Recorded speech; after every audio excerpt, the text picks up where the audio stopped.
It's no secret Hawaii is a very challenging state to live in, with the prices of housing through the roof. And joining me now is Kimo Carvalho, CEO of HomeAid Hawaii. Thank you so much for being here with me today. Thanks for having me. Now let's talk about your folks' local nonprofit and the amazing work that you do right here in Hawaii. Of course, thank you.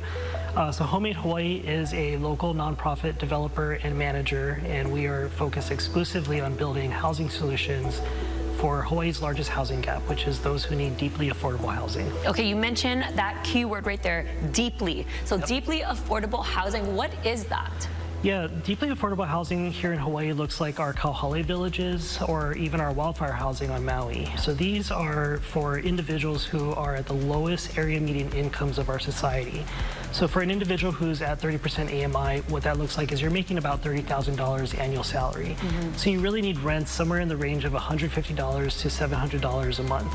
And so to achieve that, the way our nonprofit developer model comes in is we actually bring down the cost of construction through cash donations, builder labor discounts, donated material supplies, donated land, basically value engineering the cost so that we can actually pass on those rents to those who need those types of rents. Wow, so this is the deeply affordable housing that you guys are doing. Yep. Talk to me a little bit about some of the projects that you folks have worked on. I know you have seen it out there in Iwile, maybe out in Kapolei, but it is so important that we keep doing this so that more people can get into affordable homes. One of our first projects when I started here at HomeAid was just outside of Queens Medical Center, Pulama'ola.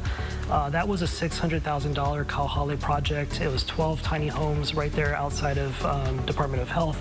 And so we had $300,000 of cash donations. We had another $280,000 of donor discounts.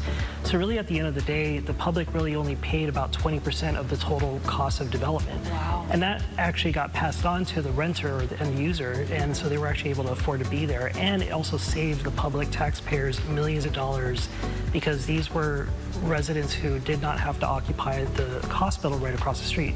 So we have projects all over the state. The largest Kauhale is on Maui, Kipo'ola. We have another one in Kaneohe, that's another 34 units. So we have Kauhales all over, but 24 total across the state of Hawaii. Wow, it really is a kako effort when it comes to getting these deeply affordable housing units for everybody out there. That requires a lot of help. So talk to me about the donors that came in and just talk to me about this process. Sure. Traditionally, you have to build to code. That can become very expensive, and we use emergency proclamations to actually value engineer the cost of construction, but we don't compromise on critical life safety, health, environment. These are things we care about as local residents. But what that looks like is you might have 2 tiny homes within inches apart versus 10 feet apart. But at the end of the day, we have 2-hour rated firewalls, which actually supports the fire code. We have fire extinguishers, so it's still a safe community. What these look like in terms of the Kauhale villages, so these are tiny homes. We value engineer them to be as cost effective as possible. They cost somewhere around $17,000 per unit. Kauhale is also, we bring together communal facilities such as kitchens, bathrooms, community centers, and actually what really matters most is that for especially those who are in a housing crisis, it brings them out of their home and they connect as a community. So when you're experiencing homelessness or you're in a housing crisis, oftentimes what distinguishes someone who's in a shelter or who's on the streets is that they don't have a social safety net. So when they come to Kauhale, it actually provides a place to connect, to grow together, to actually mobilize out of your housing crisis together. It builds social capital. And what we're actually seeing is it improves social determinants of health. It makes people stronger. They have better mental health. They have better finances. You actually see a reduction in heart disease, anxiety, and a lot of the contributing factors that actually affects a person's health care. So, we as a community were once leveraging existing affordable housing to subsidize not only development but rent. And that just became a very expensive problem.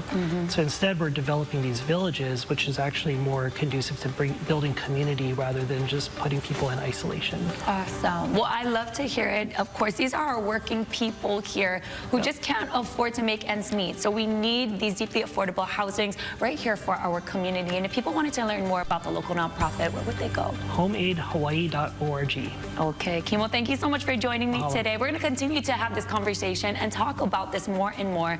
Thank you so much for the work that you do. We're going to have the details on HainaoDaily.com as well. Mahalo.